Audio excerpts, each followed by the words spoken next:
وقال الرسول یا رب، اللہ اکبر، وہ کیا ہی سچویشن ہوگی جب رسول اللہ صلی اللہ علیہ وسلم خود اللہ تعالیٰ سے مخاطب ہوں گے اور کہیں گے کہ یا رب ان قوم اتخذوا هذا القرآن مہجورا، میری اس قوم نے، کوئی شک نہیں، انہوں نے اس قرآن کو، هذا القرآن، اور یہاں اللہ نے لفظ هذا استعمال کیا، ذالک نہیں، جب آپ شروع سے قرآن مجید پڑھنا شروع کرتے ہیں سورہ بقرہ سے، الف لام میم ذالک الکتاب لا ریب فیہ، یہاں اللہ نے یہ نہیں کہا کہ ذالک القرآن، یہاں اللہ نے فرمایا ھذا القرآن، ھذا للقریب، یہ قرآن آپ کے بالکل پاس تھا، آپ کے بالکل سامنے تھا، لیکن تب بھی آپ نے اس کو سیریسلی نہیں لیا، اور پھر رسول اللہ صلی اللہ علیہ وسلم قیامت الدین اللہ سے شکایت کریں گے کہ میری قوم نے اس قرآن کو، نہ کہ اس قرآن کو، اس قرآن کو۔ اور ایک اور فائدہ بھی ہوا یہاں پہ لفظ ھذا استعمال کرنے کا، بلاغی فائدہ، کہ لفظ ھذا اس آیت میں کہ قرآن مجید کو قیامت الدین ہمارا شاہد گواہ بنا کر پیش کیا جائے گا، جیسے عدالت میں آپ گواہ لاتے ہو اور پھر ثبوت لاتے ہو، اور پھر ان ثبوتوں کی بنا پہ آپ کہتے ہو کہ یہ ثبوت ہے اور یہ انسان مجرم ہے، تو قیامت کے دن قرآن بذات خود ثبوت بن کے آئے گا۔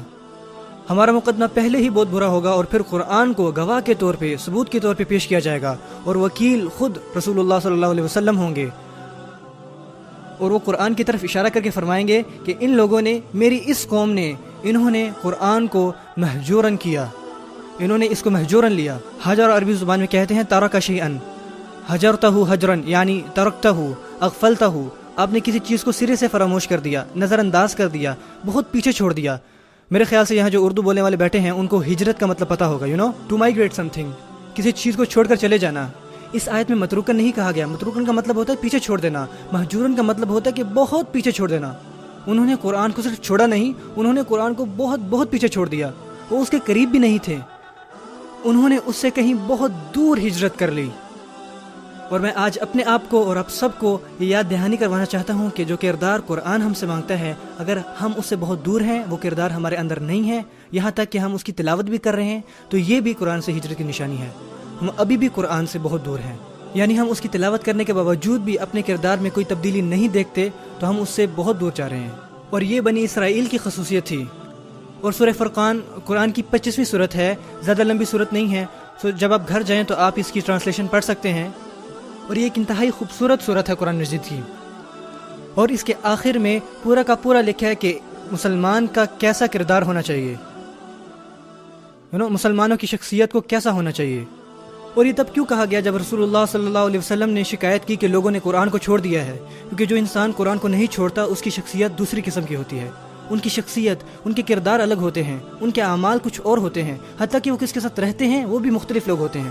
وَإِذَا مَرُّوا بِاللَّغْوِ مَرُّوا كِرَامًا، سیم صورت میں ہے، جب وہ غیر ضروری مکالموں کے پاس سے گزرتے ہیں تو وہاں سے مہذب طریقے سے گزر جاتے ہیں، وہ اس میں الجھتے نہیں ہیں، وہ فضول محفلوں میں نہیں پڑتے۔ قرآن ان کی شخصیت کے ہر حصے پہ اثر انداز ہوتا ہے۔ ہمیں قرآن کے قریب ہونا ہے۔ میں سوچتا ہوں کہ میں اور آپ اس کے اور بھی مزید مجرم بنتے جا رہے ہیں، اور ہمیں اس کے بارے میں فکر مند ہونا چاہیے۔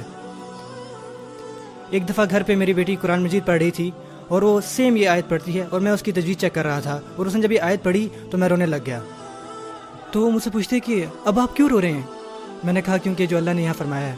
اس نے پوچھا کہ اللہ نے یہاں کیا فرمایا ہے؟ میں نے کہا کہ وہ کہہ رہے ہیں کہ رسول اللہ صلی اللہ علیہ وسلم کچھ لوگوں کے بارے میں شکایت کریں گے جنہوں نے قرآن کو چھوڑ دیا ہوگا۔ تو اس نے کہا کہ پر ہم نے تو قرآن نہیں چھوڑا، ہم تو پڑھ رہے ہیں۔